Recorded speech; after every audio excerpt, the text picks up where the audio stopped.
Good afternoon, guys. So today we are going to start the civics, which was the remaining part of the three-tier structure, rural, local, self-government. We have already studied the two tiers, Gram Panchayat and the block samitis. The third one left is Zilla Parishad.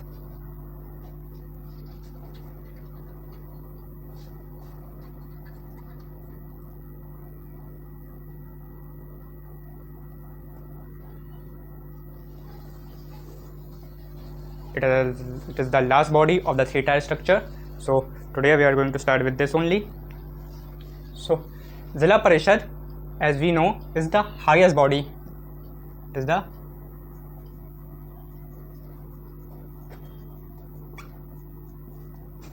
highest body of the three-tier structure.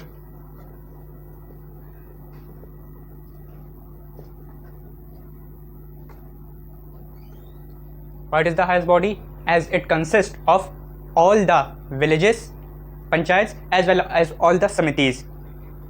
जैसे हम लोगों ने पहले ही discuss किया था starting में कि कई सारे विलेजेस जब कंबाइन होते हैं वो ब्लॉक्स बनाते हैं, और जब कई सारे ब्लॉक्स जब और कंबाइन होते हैं तो वो डिस्ट्रिक्ट्स बनाते हैं. तो डिस्ट्रिक्ट का ही पार्ट आता है ज़िला परिषद.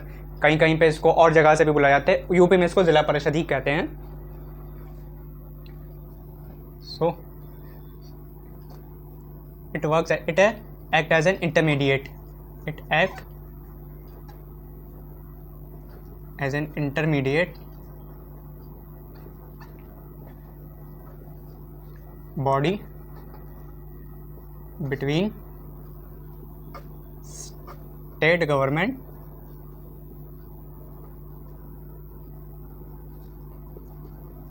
and gram panchayats.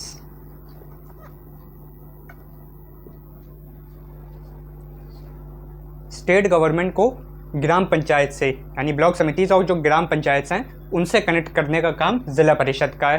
State government higher body है और विलेज यानी रूरल लोकल, तो इनके बीच में भी तो कोई एक इंटरमीडिएटर चाहिए होगा जो ग्राम यानी जो रूरल प्रॉब्लम्स है वो ज़िला मतलब स्टेट गवर्नमेंट तक पहुंचा सके, स्टेट तक उनकी प्रॉब्लम्स को और उनके जितने भी कंडीशंस हैं, रूरल कंडीशंस हैं जो, और डेवलपमेंट और इंफ्रास्ट्रक्चर वर्क है उनको लेके जा सके ताकि इस रूरल प्रॉब्लम्स को सॉल्व कर सके. तो उसके लिए एक इंटरमीडिएटर की ज़रूरत है. इंटरमीडिएटर का काम करता है ज़िला परिषद.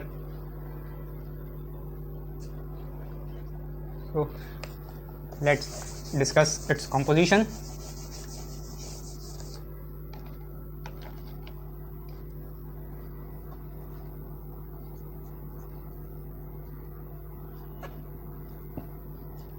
So Zilla Parishad basically is a body of 40 to 60 members.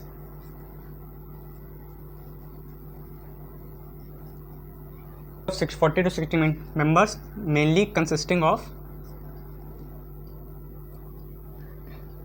the MPs and MLAs representing the district,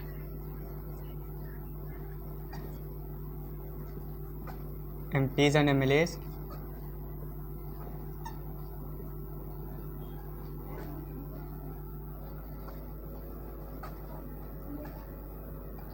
representing the district, reservation of women representation,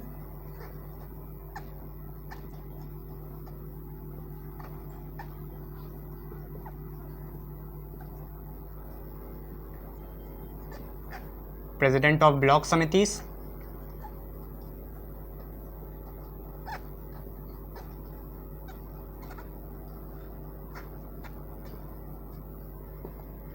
one member of cooperative society,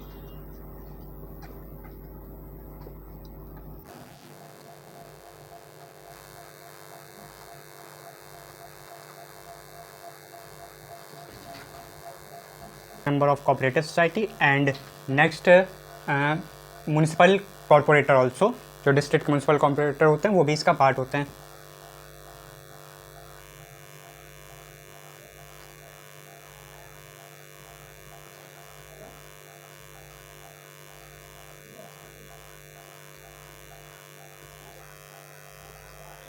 So these all consist of the Zilla Parishad, body of the Zilla Parishad. Lastly, the members of the Zilla Parishad elect a chairman within their members only.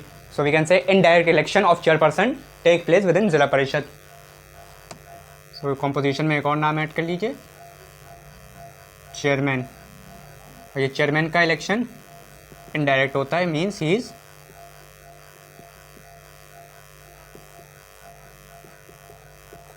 Indirectly elected. Okay, ये सारे compositions थे जिला परिषद के. And various other committees are also form zila parishad. Education committee होती है, standing committees भी होती है, और भी बेसिकली डेवलपमेंट कमेटी होती है जिला परिषद की. जितनी भी कमिटीज़ बनती हैं, तो जो कमेटी के मेंबर्स होते हैं वो सब भी जिला परिषद के मेंबर्स का पार्ट रहते हैं, कॉम्पोजिशंस का पार्ट रहते हैं ये सब लोग. अच्छा, अब फंक्शंस जान लेते हैं जिला परिषद के. What are the functions of zila परिषद?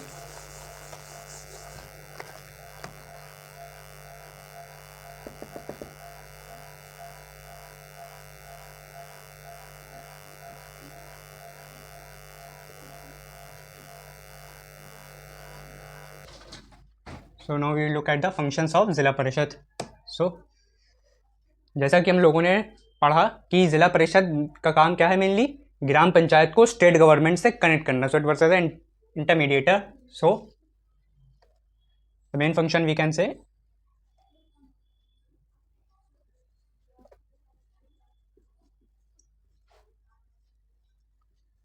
coordinate development plans,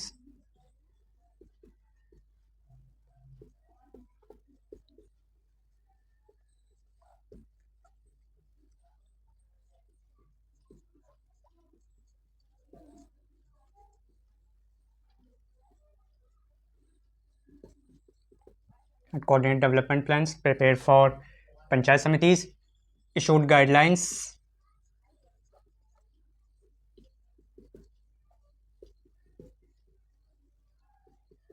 to gram panchayats and as well as block samitis. Issued guidelines to gram panchayats. जितनी भी गाइडलाइंस होती है बेटर फंक्शनिंग के लिए, वो भी ये इशू करता है.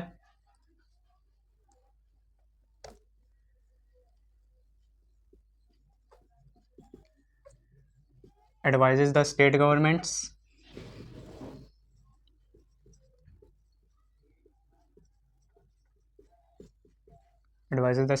स्टेट गवर्नमेंट को एडवाइस करते हैं बेसिकली, और सजेस्ट करते हैं. Advise the state government and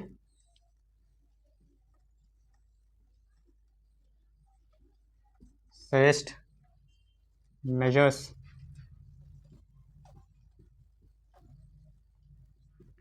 to state government for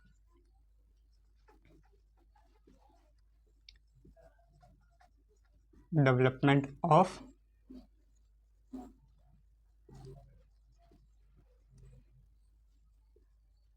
rural areas.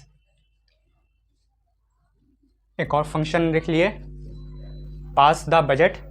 जो बजट आता है स्टेट गवर्नमेंट पास करती है, तो स्टेट गवर्नमेंट के बजट को रूरल विलेजेस तक पहुंचाना या ग्राम पंचायत ब्लॉक समिति तक पास करना जिला परिषद काम है. स्टेट गवर्नमेंट डायरेक्ट जिला परिषद को ही जितना बजट देती है पास करती है. जिला परिषद के ऊपर यह जिम्मेदारी होती है कि किन किन जगहों पे, किन किन एरियाज में ये बजट फाइनेंस जो है ये रोल आउट करना है. सो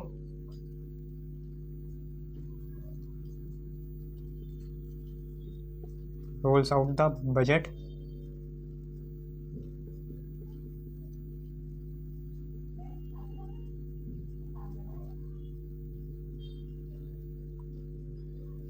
to gram panchayats given by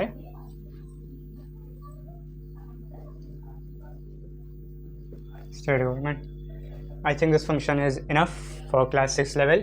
ऐसे तो बहुत सारे फंक्शन भी हैं जितने ग्राम पंचायत के भी हैं और ब्लॉक समितिस के जो हम लोगों ने पढ़े उनके ये भी फंक्शंस आते हैं, बस ये थोड़ा हाई लेवल पे, डिस्ट्रिक्ट लेवल पे ये काम करते हैं. इतनी फंक्शन है, जैसे प्राइमरी एजुकेशन सेटअप करना, और भी हायर एजुकेशन इंस्टीट्यूट भी सेटअप करना, प्राइमरी एजुकेशन स्कूल्स भी सेटअप करना, उनके सुपरवाइजरी करना, हेल्थ केयर फैसिलिटीज़ प्रोवाइड करना, एग्रीकल्चर और इरीगेशनल फैसिलिटीज़ प्रोवाइड करना ज़्यादा से ज़्यादा, preservation of food industries and establishment of cotton industries, cottage industries जिसको हम लोग कहते हैं, रूरल MSME को ज़्यादा से ज़्यादा प्रमोट करना, ये सारा काम है इनका। For promotion they also work for the promotion of welfare of the weaker section of the society. So ये सारे काम इनके। रिप्रेजेंटेशन ऑफ वुमेन ज़्यादा से ज़्यादा प्रोवाइड करना विलेजेस में थ्रू इलेक्शंस और थ्रू अदर मीन्स, ये सारे फंक्शंस आते हैं ज़िला परिषद के।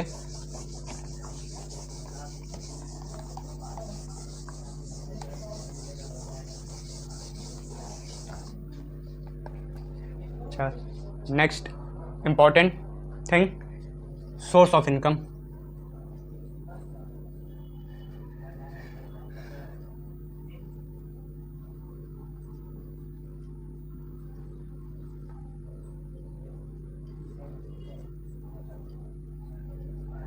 What are the source of income of zila parishad? इनके थोड़े से हायर सोर्स ऑफ इनकम रहते हैं क्योंकि गवर्नमेंट ग्रांट्स इनको कई ज़्यादा मिलते हैं, लेकिन इनका टैक्स डोमेन अभी भी बहुत कम होता है। सबसे ज़्यादा हम लोगों ने पढ़ा था कि टैक्स डोमेन इनका होता है ग्राम पंचायत का, क्योंकि उनके पास खुद का होता है, इतना भी होता है। इनका थोड़ा कम ही होता है, लेकिन फिर भी हाईएस्ट बॉडी यही है, तो ग्रांट जो गवर्नमेंट देगी वो इनके पास ज़्यादा से ज़्यादा ही आएगा। जब तक डेवल्यूशन होगा फंड्स का, वो ग्राम पंचायत तक बहुत कम पहुँचता है, इनके ग्राम पंचायत तक। So first we write government grants, the first source of income for Zilla Parishad. The government grants. Next we can say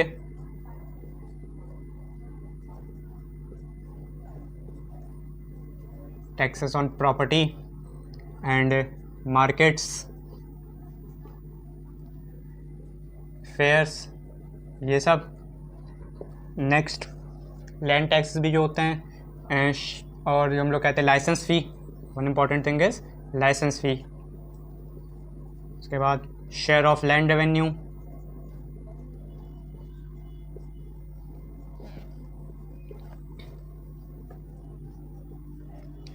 ये सारे सोर्सेस ऑफ इनकम है ज़िला परिषद के। So I think you have understood.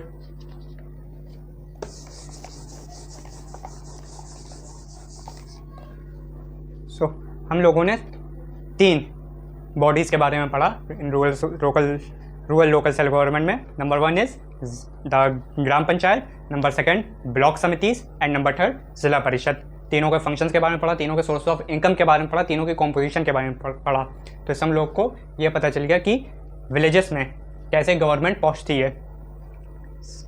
So next है state governments and rural local self government. State government और rural local self government के बीच में क्या एक रिलेशनशिप है? स्टेट गवर्नमेंट और रूरल लोकल गवर्नमेंट के बीच। सो स्टेट गवर्नमेंट और पंचायत राज के बीच में क्या एक रिलेशनशिप होता है? सबसे पहले जब लोगों ने पढ़ा स्टेट, जो 3 लिस्ट हम लोग पढ़ते हैं, we study 3 list the constitution of India. Number 1 is union list, number 2 is state list, and number 3 is concurrent list. तो ये जो रूरल लोकल सेल्फ गवर्नमेंट का कॉन्सेप्ट है, ये स्टेट लिस्ट में आता है, आर्टिकल 243 में, और भी उससे पहले दिया है। सो स्टेट लिस्ट का कॉन्सेप्ट, वो रूरल लोकल सेल्फ गवर्नमेंट का कॉन्सेप्ट स्टेट लिस्ट के अंडर आता है। सो जितने भी डेवलपमेंट प्लान्स होंगे और जितने भी उनको वर्किंग के लिए जितनी भी उनकी होगी, ठीक है, और रेगुलेशन के लिए, वो सारा काम किसका है? स्टेट गवर्नमेंट का है। So we can say the state government only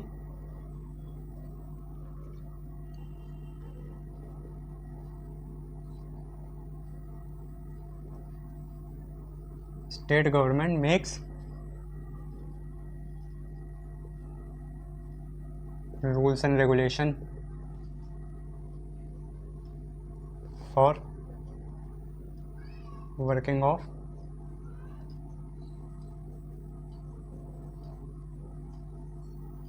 panchayat.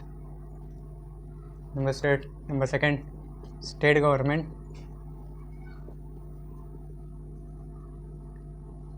dissolve its power to panchayats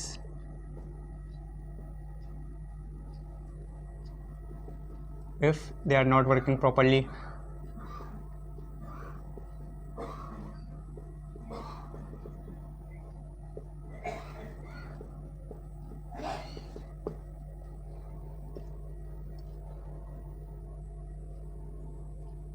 and next we can say transfer of funds. State government जो है फंड्स भी ट्रांसफ़र करती है, ठीक है, ज़्यादा से ज़्यादा रूरल लोकल गवर्नमेंट ताकि फंक्शन कर सके, और ज़िला परिषद के साथ कोऑर्डिनेट करके बेसिकली डेवलपमेंट प्लान्स भी बनाती हैं। स्टेट गवर्नमेंट से ज़िला परिषद के साथ ही कोऑर्डिनेट्स करती है, बाकी ज़िला परिषद ही जो बाकी बचे हुए स्ट्रक्चर है ग्राम पंचायत ब्लॉक समितिस उनके साथ कोऑर्डिनेट करके उन स्टेट गवर्नमेंट की स्कीम्स को विलेजेस तक पहुंचाती है। So I think you have understood the what is the relationship between the state government and the local self government. इसको हम लोग और डिटेल्स में पढ़ेंगे इन फर्दर क्लासेस। नेक्स्ट हम लोगों ने इम्पोर्टेंस तो जान ली कि क्या क्या होती है और कितने इंपॉर्टेंट है rural local self government India के लिए। गांधी जी का जो मेनली एम था वो ग्राम स्वराज ही था कि इंडिया को एक ग्राम स्वराज बनाया जाए। जैसे एक होता है कि रिपब्लिक वैसे बनाया जाए, तो वैसे ही ग्राम स्वराज उनका एक मेन एम था, यानी promotion of khadi and cottage industries ज़्यादा से ज़्यादा, एंड जब सॉवरेन बनाया जाए मतलब विलेज सॉवरेनिटी को ज़्यादा से ज़्यादा प्रमोट किया जाए, क्योंकि स्टार्टिंग जो है विलेज से ही होती है। उस टाइम पे भी इंडिया मतलब 90% विलेज ही था, बहुत ही कम शहर थे।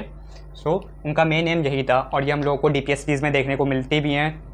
जब हम लोग पढ़ेंगे DPSPs में तो उनके जो हम लोग गांधीन प्रिंसिपल्स पढ़ेंगे तो गांधीन प्रिंसिपल्स में हम लोगों को यही देखने को मिलेगा कि ज़्यादा से ज़्यादा प्रमोशन ऑफ रूरल इंडस्ट्रीज़ या विलेज इंडस्ट्रीज़ को और ज़्यादा से ज़्यादा लोकल चीज़ों को ज़्यादा से ज़्यादा प्रमोट करने की कोशिश की जा रही है। यही गांधीन प्रिंसिपल्स हैं।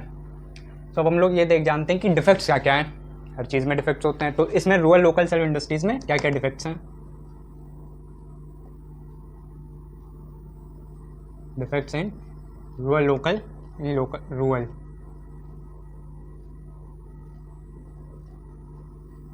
Defects in rural self government क्या क्या डिफेक्ट्स हैं। नंबर 1 जो पूरे इंडिया में ही सबसे बड़ा प्रॉब्लम है, सबसे ज़्यादा corruption at all levels.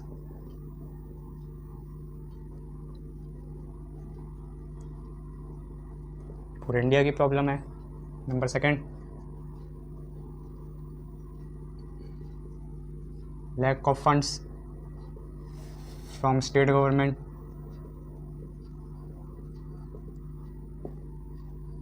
Number 3 political interference।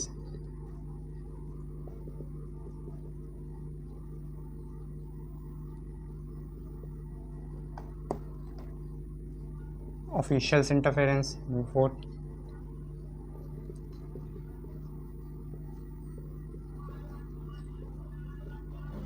ये सारे डिफेक्ट्स हैं, और भी कई ज़्यादा है लेकिन आपके लिए सिर्फ इतने अभी जानने की ज़रूरत है। ये सारे डिफेक्ट्स हैं। नंबर 1 करप्शन हर जगह हो रहा है। तभी विलेज आज भी देख रहे हम लोग, बहुत से ऐसे विलेज हैं जहाँ पे डेवलपमेंट नहीं हो पा रही है। अब तो फिर भी बहुत सुधार हो गया है जब से प्रधानमंत्री बेसिकली आया है, ग्राम स्वराज योजना आई है, और भी बहुत ज़्यादा हाउसिंग स्कीम जो आई है कि हर घर, तो काफ़ी ट्रांसपेरेंसी और अकाउंटेबिलिटी देखने को मिली है और डेवलपमेंट भी देखने को मिली है। लेकिन अभी भी सिर्फ आधा ही काम हुआ या कहीं आधा भी नहीं हुआ, अभी बहुत ज़्यादा आगे जाने की ज़रूरत है विकसित भारत के लिए। Lack of funds from state government कम से कम फंड्स रिलीज करती हैं, और बहुत ज़्यादा हम लोगों को देखने को मिला है कि इलेक्शन डिलेज भी होते हैं कहीं कहीं। वैसे 5 साल टेन्योर दिया गया है कि 5 साल के अंदर इलेक्शन करानी चाहिए लोकल सेल्फ गवर्नमेंट में, लेकिन हम लोग को डिले भी देखने को मिलता है कई जगह पे, क्योंकि स्टेट गवर्नमेंट इंटरेस्टेड नहीं होती है इलेक्शन कराने में, या स्टेट इलेक्शन कमीशन भी इंटरेस्टेड नहीं होता है। क्यों नहीं होता है? क्योंकि पावर का डिवोल्यूशन हो रहा है, ट्रांसफ़र हो रहा है, तो स्टेट तो चाहेगी नहीं स्टेट गवर्नमेंट की उनकी पावर को ट्रांसफ़र हो जाए रूरल लोकल सेल्फ गवर्नमेंट तक, क्योंकि रूरल लोकल सेल्फ गवर्नमेंट अगर पावरफुल हो गई तो स्टेट गवर्नमेंट की भी नाक में दम करके रख सकती है। उनके पास स्टेट गवर्नमेंट पास इतनी पावर, वो रूरल लोकल सेल्फ गवर्नमेंट के पास इतनी पावर होती है रूरल गवर्नमेंट के पास। नेक्स्ट पॉलिटिकल इंटरफेरेंस भी बहुत ज़्यादा देखने को हम लोगों को मिलता है। ज़्यादा से ज़्यादा पॉलिटिकल पार्टीज़ का यूपी में ही देख लिया आप, सिविक प्रधान के चुनाव के लिए कितना हंगामा होता है, और अगर प्रधान जी जीत जाते हैं तो फिर पूरे गांव में उनकी एक मोनोपोली हो जाती है। There is a very famous web series Panchayat, वो ज़रूर सजेस्ट करूँगा देखने के लिए, तभी आपको रूरल लोकल सेल्फ गवर्नमेंट का कॉन्सेप्ट भी समझ में आएगा। तो it's a very good series, so you should watch it, ये समझने के लिए कि लोकल सेल्फ गवर्नमेंट कैसे काम करती है, कैसे फंक्शन करती है, और क्या क्या चीज़ें हो रही हैं, लोकल सेल्फ गवर्नमेंट भी चल रही है। ऑफिशियल इंटरफेरेंस, ऑफिशियल मतलब ब्यूरोक्रेटिक जो इंटरफेरेंस होती है, ब्यूरोक्रेट जो इंटरफेरेंस कर देते हैं हर कामों में, उनकी परमिशन लो, तो इस वजह से बहुत सारे डेवलपमेंट वर्क्स भी रुक जाते हैं या ऑन होल्ड हो जाते हैं, इतने भी प्लान्स हैं। So I think it's the end of the chapter. So in conclusion, इस चैप्टर से आपको मेनली समझना है कि एक रूरल लोकल सेल्फ गवर्नमेंट काम कैसे करती है। जब आप लोगों ने सब चीज़ें तीनों फंक्शन जान लिए, सो आपको ये पता चलेगा कि विलेज कितने इम्पॉर्टेंट पार्ट हैं इंडिया के अंदर। इंडिया में अभी भी 70% पॉपुलेशन वहीं रहती है, मतलब ज़्यादा से ज़्यादा माइग्रेशन हो रहा है। क्यों हो रहा है? क्योंकि विलेज में जॉब्स नहीं मिल पा रही है, और जो इनके पास खुद के खेत भी हैं वो लोग बेच के या होल्ड पे रेंट पे दे के वो लोग अर्बन की तरफ माइग्रेट कर रहे हैं। क्यों? क्योंकि उनके लिए कोई एक बेहतर व्यवस्था नहीं बनाई जा रही है, उनके लिए कोई प्लान रोल आउट नहीं किया जा रहा है। सो इन सब चीज़ों से हम लोगों को देखने को मिलती है। अच्छा, इसकी वजह क्या है? सबसे पहले इलिटरेसी जो कि बहुत ज़्यादा है, और दूसरे जितने डिफेक्ट्स हम लोग बताए, पार्टिसिपेशन, वुमेन का पार्टिसिपेशन अब तो रूरल लोकल सेल्फ गवर्नमेंट में बहुत हो गया, लेकिन अब भी उतना नहीं है। सो हम लोगों को कास्टिज्म भी देखने को मिलता है उस जगहों पे। सो ये सारे डिफेक्ट्स हैं जिसकी वजह से विलेज डेवलपमेंट रुक जाती है। और करप्शन तो फिर है, तो फिर हर जगह है करप्शन, ये भी एक बहुत मेन इम्पॉर्टेंट है। सो ये सारी चीज़ें हैं। तो अगर आप लोगों से भी यही एक है कि अगर इन केस आपको पॉलिटिक्स में अगर इंटरेस्टेड हो तो सबसे ज़्यादा अपना पॉलिटिकल करियर की शुरुआत यहीं से करिएगा, एट अ विलेज लेवल, अगर आपको कुछ इंटरेस्टेड हो पॉलिटिक्स में। क्योंकि अगर आप जितने भी पढ़े लिखे जो आजकल यूथ है वो अगर ज़्यादा से ज़्यादा इसमें इंटरेस्ट लेगा तो विलेज को ज़्यादा से ज़्यादा डेवलपमेंट करवा पाएगा। क्योंकि आप लोगों के पास टेक्नोलॉजी है, आज की जनरेशन के पास टेक्नोलॉजी है, एजुकेशन भी है। तो अगर इन जगहों पर रूरल लोकल सेल्फ गवर्नमेंट तक जाके उनको अवेयर करेगा, प्रमोट करेगा, तो ज़्यादा से ज़्यादा इनको आगे एजुकेशन एक्सेसिबल कर पाएगा। बहुत से हम लोगों ने डिस्ट्रिक्ट देखे हैं जहाँ पे एक काम हुआ है, लाइक यूपी में ही आजमगढ़ के अंदर एक आता है विलेज, वहाँ पे रूरल लोकल सेल्फ गवर्नमेंट बहुत अच्छा फंक्शन करती है। और महाराष्ट्र के भी एक हम लोगों ने एक गांव है, वहाँ पे भी ये बहुत अच्छा काम होता है। सोलर पैनल और फ्री वाईफाई तक उस विलेज में लगे हैं। तो जब वो काम कर सकते हैं तो ये I think almost her village में इम्प्लीमेंट हो सकता है। सिर्फ एक सही डायरेक्शन चाहिए और एक सही लीडर की ज़रूरत है। So I think it's the end of the chapter. Next time पे हम लोग अर्बन जो है, हम लोगों ने रूरल लोकल सेल्फ गवर्नमेंट पढ़ा, नेक्स्ट टाइम पे हम लोग अर्बन लोकल सेल्फ गवर्नमेंट के बारे में पढ़ेंगे, जो कि सिटीज़ में देखने को मिलती है। म्यूनिसिपल कॉर्पोरेशन म्यूनिसिपल कमिटीज़ जो होती है वो होती कॉन्स्टिट्यूट उसमें होते हैं। So thank you for seeing this video, and if you have any doubt then let me know in the comment section, and thank you and please like this video.